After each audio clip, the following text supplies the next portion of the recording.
ये आपके एक 9th का टॉपिक है और एक ऐसा टॉपिक है, देखिए ये सिर्फ 9th के लिए, ये तो बहुत स्टार्टिंग टाइम पे आपको पता होना चाहिए। इसे कहते हैं डिटरमाइनर। ये वो शब्द है, इसमें जो शब्द मेरे लिखे हुए हैं यहाँ पर, उन सभी शब्दों का प्रयोग आप कहीं कहीं करते ही करते हो। वो अलग बात है कि उसका गलत इस्तेमाल करते हो। जैसे आप लोगों को जैसे कि इंग्लिश में बहुत लगा एंड, जैसे प्रीपोजिशन मर्जी बड़े वाला लगा देते हो। उसके हालांकि देखा जाए तो हर एक वर्ड का जो रूल्स एंड रेगुलेशन होता है, जैसे हमें ये लगता है कि सिर्फ टेंस पढ़ने से हमें इंग्लिश आ जाएगी, ऐसा नहीं। क्योंकि टेंस पढ़ने में तो आप सब्जेक्ट अपने सेंटेंस बनाओगे किसे, वही आता है, पर उसके बीच में प्रीपोजिशन भी आएंगे, उसमें डिटरमाइनर भी आएंगे, उसमें दुनिया भर की चीजें आती है। और उन सभी चीजों का इस्तेमाल यदि हमको नहीं आता है तो हमारी अंग्रेजी अधूरी है।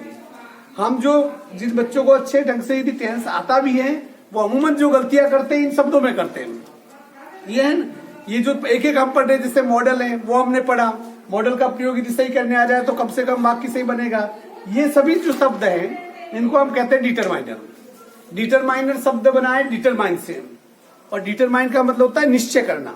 क्या करना? निश्चय करना। अर्थात कि जो शब्द होते हैं, जो नाउन हो चाहे प्रोनाउन हो, किसी वाक्य में नाउन या प्रोनाउन हो, उनकी जो स्थिति है उनको डिटरमाइन करने का काम जो शब्द करते हैं उन्हें क्या कहते हैं? डिटरमाइन कहते हैं। ये अलग अलग प्रकार के हो सकते हैं। जैसे ये सब आर्टिकल जो आप एक टॉपिक पढ़ते हो, ये अपने आप में डिटरमाइनर का हिस्सा है। जैसे आर्टिकल में आप है ए एन और द का प्रयोग आप करते हैं, उसमें आप लोगों को जैसे या तो रटा रटा तरीके से आता होगा, पर इसका बिल्कुल परफेक्ट जो नॉलेज होना चाहिए वो बहुत कम बच्चों को होता है, इसलिए एन द का प्रयोग हम गलत करते हैं, मर्जी बड़े वाला लगा देते हैं। इसके बाद होता है डेमोस्ट्रेटिव, जैसे दिस दैट दिस दोस का प्रयोग छोटी क्लासों में आपने पढ़ा होगा। ये दिस का प्रयोग कहाँ करते हैं, दैट का क्या करते हैं, और इसका प्रयोग किस हालात में किन कंडीशन में होता है। इसके अलावा है positive by your his her their its pronoun की जो सेकंड फॉर्म होती है, जैसे आई की सेकंड फॉर्म क्या होती है? माई। वी की क्या होगी? अवर। यू की क्या होगी? यूर। ई की हीज। सी की हर। ये इसकी सबकी क्या है? सेकंड प्रोनाउन की सेकंड फॉर्म है। इनका प्रयोग कैसे करते हैं? उसके बाद डिस्ट्रीब्यूटिव, इच एवरी इधर और नीदर, इसे आइदर नाइदर नहीं पढ़ते, इधर और नीदर पढ़ते इसे। तो इन शब्दों का प्रयोग भी कहीं के वाक्यों में आता रहता है। या उसके बाद है न्यूमेरिकल्स, जैसे न्यूमेरिकल्स इसमें है सम, एनी और फ्यू। सम एनी का प्रयोग ऐसा है नहीं कि ये शब्द आपसे अपरिचित है, आप इनके बारे में जानते हो। फ्यू हो सकता है, इसमें एक लिटिल भी आता है, few, a few, the few, little, a little और द लिटिल। ये टोटली डिटरमाइनर होते हैं। इनका नॉलेज क्यों जरूरी? देखिए, ये तो एग्जाम में तो इसका क्वेश्चन पूछता है, परंतु जब आप सेंटेंस लिखते हो, सेंटेंस में इन शब्दों के बिना सेंटेंस बनता ही नहीं है। कहीं के ये शब्द बीच में कहीं के आते हैं, और जब आपको इसका नॉलेज नहीं होगा तो ये क्या करोगे? आप अक्सर गलती करोगे। तो हम इसमें स्टेप बाय स्टेप लेंगे। जैसे हम आज क्या ले रहे हैं? आर्टिकल ले रहे हैं, फिर एक एक करके इनके लेंगे। बाकी छोटे टॉपिक है, एक एक करके लेंगे और इसे समझ जाए। देखिए, सिर्फ आपको फिल इन द ब्लैंक दे देगा, 3-4 क्वेश्चन दे देगा, 3-4 नंबर आएंगे, उसके लिए टॉपिक नहीं है ये टॉपिक इसलिए है क्योंकि इंग्लिश में जब भी कुछ लिखो तो और इन शब्दों का प्रयोग करना हो तो उसका गलत प्रयोग नहीं होना चाहिए। यदि इसको सही ढंग से पढ़ लो तो इन सभी शब्दों के हमेशा सही प्रयोग ही होंगे। तो इसमें डिटरमाइनर में सबसे पहला है आपका आर्टिकल। देखिए, आर्टिकल को पहले आप पढ़ चुके होंगे क्योंकि छोटी क्लास का टॉपिक है। फिर भी देखिए, आर्टिकल 2 प्रकार के होते हैं, डिफिनिट और इनडिफिनिट। ठीक है, इसको कहते हैं निश्चित और इसे कहते हैं अनिश्चित। पहले बात करता हूं मैं, इनडिफिनिट को लिया है मैंने, ए और एन का प्रयोग। जैसे इसका, जैसे कि दिस इज ए बुक, यहाँ ए आ रहा है, यह एक किताब है। ए आ रहा है, ए का मतलब एक से होता है, एन का मतलब भी एक से होता है। तो ये अनिश्चित मतलब इसका प्रयोग किसी के भी साथ हो सकता है, पर मैंने इन दोनों को अलग अलग डिवाइड किया है। एक तरफ है ए, एक तरफ है एन। पहले इनका प्रयोग, क्योंकि इन दोनों के बीच में कंफ्यूजन होता है। इसका प्रयोग तो पहले से फिक्स होता है, जैसे कि निश्चित, ये बिल्कुल निश्चित होते हैं इसके प्रयोग। तो पर ए और एन के बीच में जो कंफ्यूजन होता है। देखिए, पहली चीज, ए या एन का प्रयोग काउंटेबल सिंगुलर नाउन के साथ होता है। काउंटेबल का मतलब जिसे गिना जा सकता है। क्या किया जा सकता है? जिसे गिना जा सकता है। और सिंगुलर का मतलब एक वचन, अर्थात कि इसका प्रयोग काउंटेबल जिसे गिना जा सकता है और एक वचन के साथ ही होता है। जैसे पानी को गिन सकते हैं, एक पानी, 2 पानी नहीं। शक्कर को गिन सकते हैं, 2 शक्कर, 3 शक्कर, 2 किलो शक्कर हो सकता है, 1 गिलास पानी हो सकता है, पर 1 पानी नहीं हो सकता है। तो ये अनकाउंटेबल है, उनके आगे आर्टिकल का प्रयोग नहीं होता है। इसके अलावा दूसरी बात है कि ए और एन का प्रयोग सिंगुलर मतलब कोई एक चीज हो, जैसे ही इज ए मैन, मैन आ रहा है तो वहां पर उसके आगे ए का प्रयोग हो सकता है, पर दे आर मैन, MEN आ गया, बहुवचन आ गया तो वहां पर ए का प्रयोग नहीं कर सकते हैं। तो इसलिए पहली चीज ये ध्यान रखनी है कि ए और एन का प्रयोग काउंटेबल नाउन के साथ होता है, काउंटेबल सिंगुलर नाउन के साथ। ठीक है, अब ए का प्रयोग और एन का प्रयोग, इसे आप हिंदी के संदर्भ में पढ़ना, अंग्रेजी को लेके पढ़ोगे तो ये टॉपिक गलत हो जाएगा। इसे समझिए, मैंने लिखा है कि कॉन्सोनेंट साउंड, यदि कोई नाउन ऐसा है जिसकी साउंड कॉन्सोनेंट है मतलब व्यंजन, अब ये इंग्लिश के हिसाब से चलोगे इसे एन का प्रयोग किस नाउन के पहले जिसकी साउंड वोवेल हो। यदि अंग्रेजी के हिसाब से पढ़ोगे तो अंग्रेजी में स्वर कितने होते हैं? 5 A, E, I, O, U। इसका मतलब तो ये हुआ कि जिन नाउन के आगे ये आता है उसके आगे हमेशा किसका प्रयोग करना? एन का प्रयोग करना। यदि ऐसा यदि इंग्लिश के हिसाब से सोचोगे तो ये टॉपिक गलत हो जाएगा। जैसे देखो पहला ही यहाँ आगे क्या आ रहा है? एच आ रहा है, एच तो इनमें नहीं है, फिर भी मैंने एन का प्रयोग किया है। ठीक है ना, यहाँ देखिए ये शब्द यूटेंसिल, यहाँ क्या है? स्वर है, या हिसाब से यू आ रहा है, इस हिसाब से तो यहाँ किसका प्रयोग होना चाहिए था? एन का, पर यहाँ एन का प्रयोग मैंने नहीं किया है। इसलिए इस टॉपिक को समझना हो तो हिंदी की दृष्टि से देखना। यदि किसी भी नाउन का उच्चारण, काउंटेबल नाउन का उच्चारण यदि अ से लगाकर अम के बीच में, मतलब हिंदी के स्वर अ, आ, ई, उ, ए, ऐ, ओ, अम, अह, यदि किसी भी शब्द का उच्चारण इनसे शुरू होता है, हिंदी में देखना, इंग्लिश में ए, ई, आई, ओ चेक मत करना, हिंदी में देखना, यदि इनसे शुरू होता है, यदि किसी शब्द का उच्चारण इनसे शुरू होता है तो उसके आगे किसका प्रयोग करेंगे? एन का प्रयोग। और क से लगाकर ग तक व्यंजन है ये हमारे हिंदी के, और यदि किसी नाउन का उच्चारण यदि इनसे शुरू होता है क से लगाकर ग के बीच में तो क्या आएगा? ए आएगा, और हिंदी के स्वर से होता है तो इसका मतलब एन आएगा। यहाँ पर एच आ रहा है, मत देखो, इसको पढ़ते एच साइलेंट रहता है, इससे पढ़ते ओवल। ओ का उच्चारण है, ओ क्या है? स्वर है, इसलिए क्या आ गया? एन। इसे हॉनेस्ट नहीं पढ़ते हैं, साइलेंट है, ऑनेस्ट पढ़ते हैं। ऑनेस्ट ओ है, भले एच आ रहा है पर इसका हिंदी में उच्चारण ओ है, इसलिए क्या आएगा? एन आएगा। ओबीडियंट ओ का उच्चारण ए। ऑनरेबल ओ का उच्चारण है, एच साइलेंट है, ऑनरेबल इसलिए एन का उच्चारण। अब यहाँ बोले एम है, पर इसे पढ़ो, क्या पढ़ोगे? MLA, अर्थात कि एम का जो उच्चारण कर रहे हो तो पहले क्या आ रहा है? ए, MLA, ए का उच्चारण पहले हो रहा है, इसलिए यहाँ पर क्या आया? एन आया। जैसे MP, ए का उच्चारण हो रहा है, LDC, ए का उच्चारण हो रहा है, जैसे NX अरबी में एक्स पढ़ो, एक्स ए से उच्चारण हो रहा है इसमें भी, इसलिए इसके आगे क्या आ गया? एन। तो आपको ये ध्यान रखना है कि किसी भी नाउन का उच्चारण करो और आपको लगे कि उसका उच्चारण अ से लगाकर अम के बीच में है तो उसके आगे क्या लगाओगे? हमेशा एन लगाओगे। ये रूल्स फिक्स है। इंग्लिश का रूल्स आपको, ये इंग्लिश की स्वर आपको धोखा दे सकते हैं पर हिंदी के स्वर आपको धोखा कभी नहीं देंगे। आगे देखिए कॉन्सोनेंट साउंड, अब इनका उच्चारण व्यंजन से शुरू हो, जैसे लेडी, ल से ए आया, बॉय, ब से, यूटेंसिल, यू किस में आता है? क से लगा के बीच में, भले यहाँ पर यू क्या है? अंग्रेजी का वोवेल है, पर यूटेंसिल इसका उच्चारण यू से शुरू हो रहा है और यू हिंदी में क्या व्यंजन है, इसलिए क्या आएगा? ए आएगा। होटल, ह से इसलिए ए, गर्ल, ग से इसलिए ए, मैन, म से इसलिए ए, UDC, इसमें भी किससे उच्चारण? यू से हो रहा है, यू क्या है? व्यंजन है। तो जो जितने नाउन के उच्चारण व्यंजन से शुरू हो रहे हैं उनके आगे ए का प्रयोग हो रहा है। ये सभी सिंगुलर काउंटेबल नाउन है जिनके आगे अ से लगाकर अ के बीच में वोवेल से जिनका उच्चारण हो रहा है, उन सब के आगे किसका प्रयोग करेंगे? एन का प्रयोग करेंगे। तो ये बात समझ में आ गई, कहाँ एन ए का प्रयोग करते हैं और कहाँ एन का प्रयोग। ये इसे अनिश्चित कहते हैं, ठीक है ना। अब इसके बाद इसका दूसरा भाग है आर्टिकल द, उसके बारे में अपन स्टार्ट करते हैं, ठीक है ना। हाँ देखिए, पहले हमने एन के बारे में पढ़ा, अब आर्टिकल द, इसे समझिए थोड़ा। मैं आपको इस पूरे का एक ही लाइन में इसका प्रयोग बता देता हूं। ज्यादातर प्रयोग उसी के आसपास चलते हैं। अपने आप में जो यूनिक चीज हो, मतलब उस कैटेगरी में वो एकमात्र वैसा ही हो, यूनिक चीज, एंटिक चीज हो, तो उसके आगे हमेशा, उस नाउन के आगे हमेशा किसका प्रयोग होगा? द का। द का प्रयोग होगा। फिर यहाँ अलग, इसको क्या है, मैंने अलग अलग कैटेगरी में बांट दिया, पर उससे कोई फर्क नहीं पड़ता है। आपको ये पता होना चाहिए कि एक तो कोई भी नाउन फिक्स हो, दूसरी चीज वो अपनी कैटेगरी में यूनिक हो। तो वहां पर किसका होगा, अपने आर्टिकल द का प्रयोग होगा। स्टेप बाय स्टेप देखिए। जैसे देखिए पहला जो यूनिक है, जैसे अर्थ, धरती एक ही है, द सी समुद्र, द मून, द स्काई, या इसको कह सकते हैं कि अंतरिक्ष से संबंधित जितनी भी चीजें होती है, चाहे वो स्टार हो, चाहे दिशाएं हो, चाहे ग्रह हो, चाहे पृथ्वी हो, चाहे मार्स हो, ये सभी अंतरिक्ष से संबंधित चीजें हैं।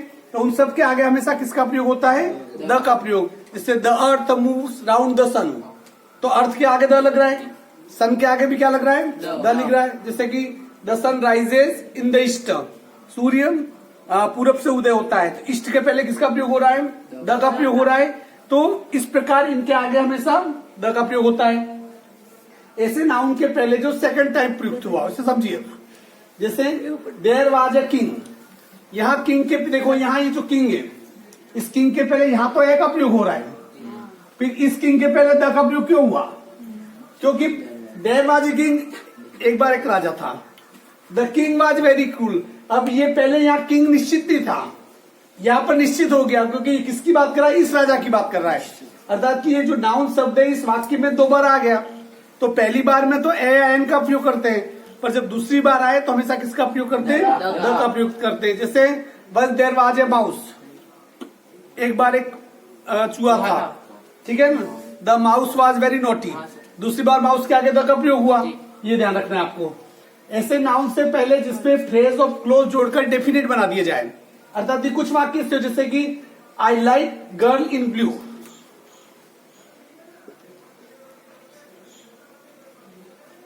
यहां द लग गया, यदि आई लाइक गर्ल होता और इन ब्लू नहीं होता तो यहाँ ए का प्रयोग होता, आई लाइक ए गर्ल, ठीक है। पर यहाँ पर मैं उस लड़की को पसंद करता हूं जिसने ब्लू कपड़े पहन रखे हैं। जैसे I like the girl in blue, यहाँ पर उसको क्या कर दिया, एक निश्चित कर दिया। जैसे दूसरा देखिए, the man with flag is my uncle, व्यक्ति जो झंडे के साथ है वो मेरा अंकल है, यहाँ पर उसे किसके साथ फिक्स कर दिया, फ्लैग के साथ, तो इसको क्या निश्चित कर दिया, इसलिए इसके आगे किसका प्रयोग हुआ, द का प्रयोग। नहीं तो मैन के आगे द का प्रयोग नहीं होता। इसके बाद है सुपरलेटिव डिग्री। सुपरलेटिव डिग्री का नाम आपने सुना होगा, जैसे कि आपने good, better, best, high, higher, highest, long, longer, longest, मतलब कि अच्छा और अच्छा, सबसे अच्छा। तो जो सुपरलेटिव डिग्री मतलब सर्वश्रेष्ठ, सर्वश्रेष्ठ तो एक ही हो सकता है, बेस्ट हमेशा एक ही होता है।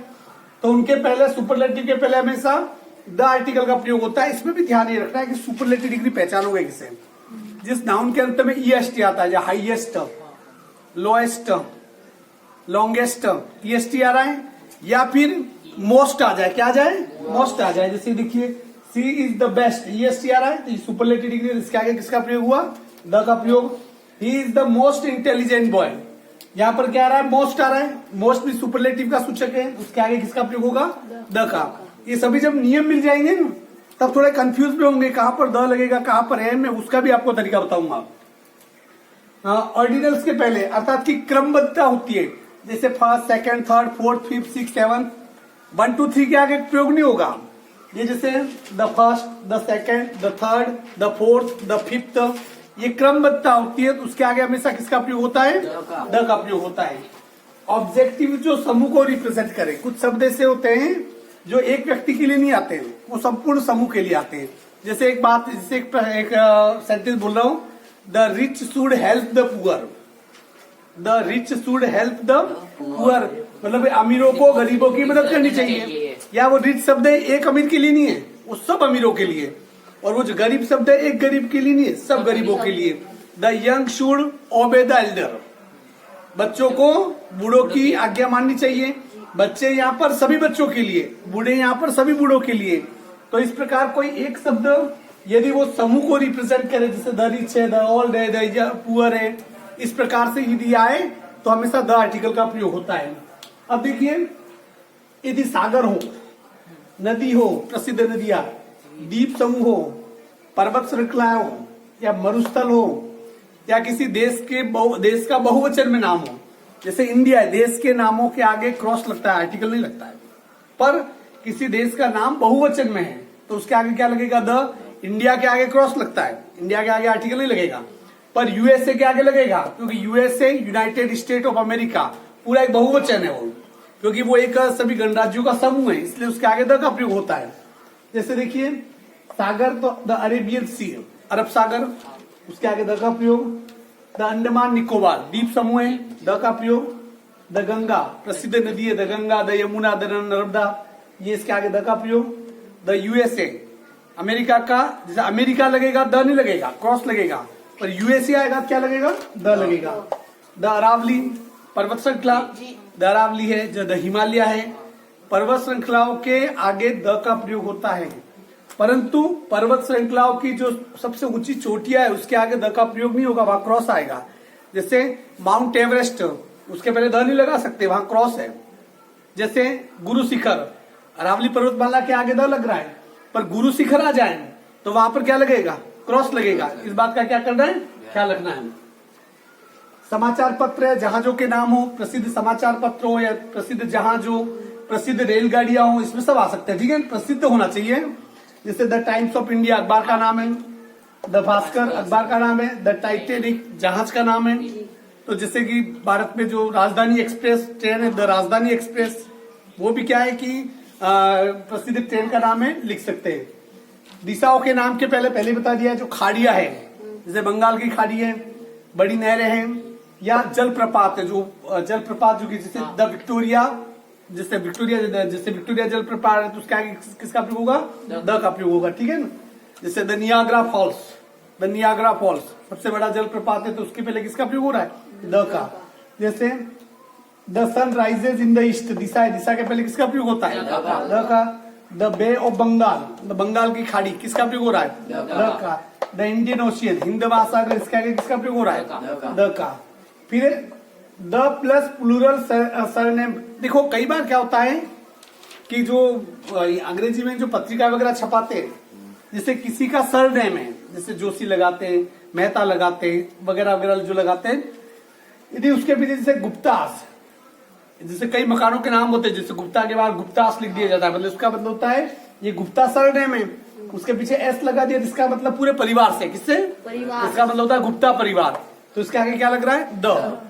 द स्मिथ्स का मतलब होता है स्मिथ परिवार, जैसे अपने गुप्ता शर्मा लगाते हैं वैसे स्मिथ लगाते हैं, तो इनके आगे हमेशा क्या लगता है? द लगता है। इसके बाद जो प्रसिद्ध पुस्तकें होती है, ये नहीं कि तुम्हारी सामाजिक ज्ञान विज्ञान नहीं, प्रसिद्ध जो भवन होते हैं उनके आगे भी किसका, जो प्रसिद्ध कंस्ट्रक्शन साइट जो भी होती है, जो अच्छे अच्छे भवन होते हैं, उनके आगे किसका प्रयोग होता है? द का। जैसे द रामायण, द कुरान प्रसिद्ध पुस्तकें, द गीता, द बाइबिल, इनके आगे द का प्रयोग होगा, प्रसिद्ध पुस्तकें हैं। फिर जैसे कि द हवा महल, द रेड फोर्ट, ये क्या है? प्रसिद्ध भवन है, ऐतिहासिक भवन है। जैसे द आमेर फोर्ट है, द रणथंबोर है, या जो भी ऐसे बड़े, जैसे कि द सिटी पैलेस उदयपुर है। इस प्रकार से आप इनके आगे किसका प्रयोग होगा? द का प्रयोग होगा। देखिए ये सब चीजें एंटीक चीजें होती है। अब यहां पर जब आप सेंटेंस में दूंगा तो आपको ख्याल क्या रखना है? सेंटेंस आ रहा है, ठीक है ना, तो सबसे पहले ये ध्यान रखना है कि उसमें आपको पहले ये तय करना पड़ेगा कि डिफिनेट लगेगा या इनडिफिनेट लगेगा, मतलब एन में से कोई एक लगेगा या द लगेगा। देखिए जो द प्रयोग करने वाले जो होंगे वो सीधे ही दिख जाते हैं। यदि आपको लगे कि यार ये तो एंटीक चीज है, तो उसपे इसका मतलब क्या प्रयोग करना है? द का प्रयोग करना है। जब आपको लगे कि यार द का प्रयोग यहाँ नहीं हो रहा है, जिसका मतलब ए या एन में से किसका, किसी एक का होगा, तो आपको वो रूल्स पता लगना है कि वो नाउन आप पता करोगे कि यदि व्यंजन से उसकी ध्वनि प्रारंभ हो रही है तो ए का प्रयोग, और वोवेल से हो रही है, हिंदी के वोवेल से हो रही है तो एन का प्रयोग। इस प्रकार वो एक्सरसाइज आप करोगे। थोड़ी स्टार्ट में तकलीफ आएगी, पर धीरे धीरे एक दो एक्सरसाइज करने के बाद कॉन्फिडेंस आपका आ जाएगा। चलो करते हैं अपन यहाँ।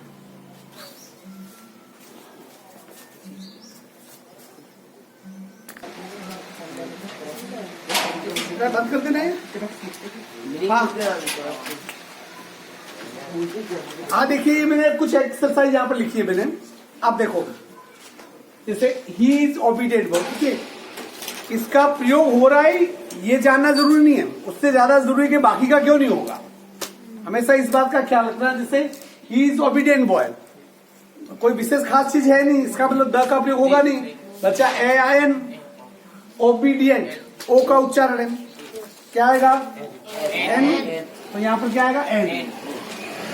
ही लिव्स इन यूके, देश का नाम है, पर बहुवचन में यूनाइटेड किंगडम, इंग्लैंड होता तो क्रॉस लगता, यूके है इसलिए यहाँ पर क्या आएगा? The. Ram is best boy in the class, best EST लग रहा है, मतलब सुपरलेटिव डिग्री है। The. Radha is good singer, singer एक लड़की, सिंगर रहता है या कोई विशेष प्रसिद्ध वगैरह कुछ बताया नहीं है, तो क्या होगा? A good singer. We visited Taj Mahal, ऐतिहासिक भवन। The. Indira Gandhi canal is biggest canal, देखो इंदिरा गांधी कैनाल प्रसिद्ध नहर है ये, तो इसलिए यहाँ पर भी क्या लगेगा? द। और बिगेस्ट इज सुपरलेटिव डिग्री, यहाँ पर भी क्या लगेगा? The. Star twinkles in the sky, यहाँ स्टार आ रहा है तो क्या आएगा ये? The. Man can not reach on Mars, क्यों? मार्स का मतलब मंगल ग्रह, अंतरिक्ष से संबंधित किसी भी चीज के लिए द का प्रयोग होता है। He brought x from market, x है सिंपल चीज है, कोई विशिष्ट चीज नहीं है, तो एन में किसी एक का प्रयोग, एक्स ए का उच्चारण है, इसलिए क्या आएगा? An ox from market. Young should respect old, क्योंकि यंग छोटों को बड़ों का सम्मान करना चाहिए। यहाँ पर भी ये यंग का किसी एक व्यक्ति से नहीं है, सबसे है, ओल्ड का भी सबसे है, इसलिए दोनों में क्या आएगा? द। यहाँ पर भी क्या आएगा? The. Man in white is my father, जो सफेद कपड़ों में वो मेरे पिताजी है। यहाँ देखो इसको फ्रेज में बांध दिया, मैन इन व्हाइट, तो ये विशिष्ट हो गया, तो यहाँ इसलिए क्या आएगा? The man in white is my father. Sita is most popular girl in class, most is superlative degree, so we will use the. ये देखो सिंपल से रूल्स है, और जब भी कभी इंग्लिश में कुछ लिखो तो जब इनका प्रयोग करना हो तो सही सही प्रयोग करना, ठीक है ना? इसकी कुछ एक्सरसाइज मैं दे दूंगा, आपके ग्रुप पे डाल दूंगा, आप उसे करके मुझे जवाब दे देना, ठीक है ना?